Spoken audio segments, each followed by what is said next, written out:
আসসালামু আলাইকুম ওয়া রাহমাতুল্লাহি ওয়া বারাকাতুহু। আলহামদুলিল্লাহি রাব্বিল আলামিন ওয়াল আকিবাতু লিল মুত্তাকিন ওয়াসসালাতু ওয়াসসালামু আলা মুহাম্মাদ ওয়া আলা আলিহি ওয়া সাহবিহি আজমাইন। আমাকে আঞ্জুমানের পক্ষ থেকে বিষয় দেওয়া হয়েছে লজ্জাশীলতা।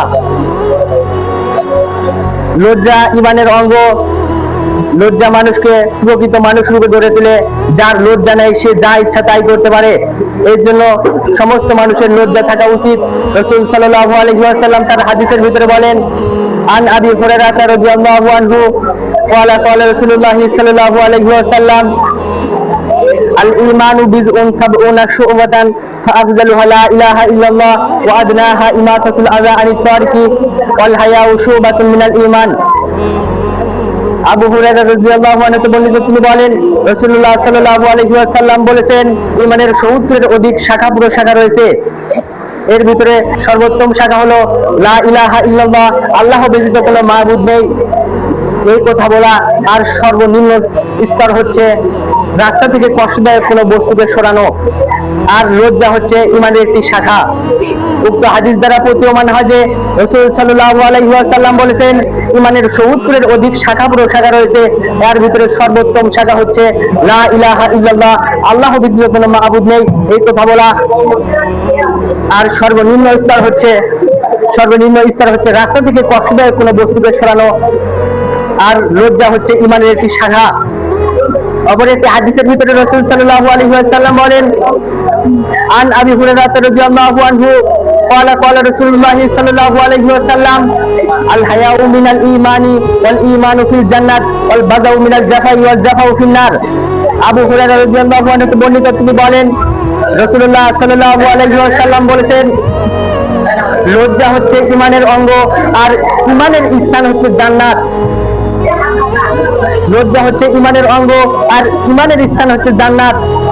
পক্ষান্তরে নির্লজ্জতা হচ্ছে দুশ্চরিত্রের অঙ্গ, আর দুশ্চরিত্রের স্থান হচ্ছে জাহান্নাম। উক্ত হাদিস দ্বারা প্রতীয়মান হয় যে রাসূল সাল্লাল্লাহু আলাইহি ওয়াসাল্লাম বলেছেন, লজ্জা হচ্ছে ঈমানের অঙ্গ আর ঈমানের স্থান হচ্ছে জান্নাত। আর নির্লজ্জতা হচ্ছে দুশ্চরিত্রের অঙ্গ, আর দুশ্চরিত্রের স্থান হচ্ছে জাহান্নাম। এই সম্পর্কে অপর একটি হাদিসের ভিতরে রাসূল সাল্লাল্লাহু আলাইহি ওয়াসাল্লাম বলেন,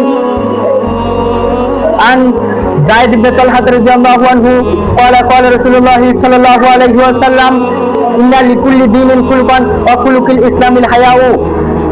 যায়েদ ইবনে তালহা রাদিয়াল্লাহু আনহু থেকে বর্ণিত, তিনি বলেন রাসূলুল্লাহ সাল্লাল্লাহু আলাইহি ওয়াসাল্লাম বলেছেন, প্রত্যেক দিনের ভিতরে বিশেষ একটি স্বভাব রয়েছে, আর দ্বীন ইসলামের ভিতরে হচ্ছে লজ্জাশীলতা।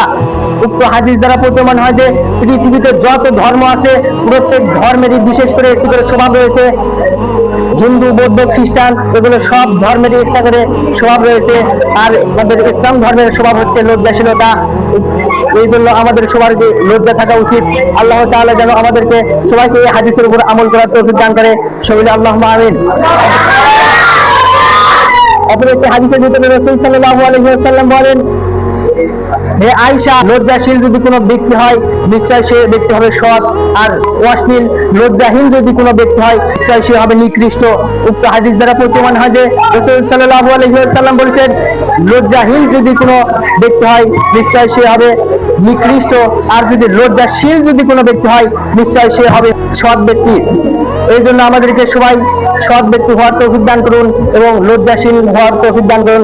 আমি যে কয়েকটি হাদিস বললাম এই কয়েকটি হাদিসের উপর সবাইকে আমল করার তৌফিক দান করুন। সকলে আল্লাহুম্মা আমিন।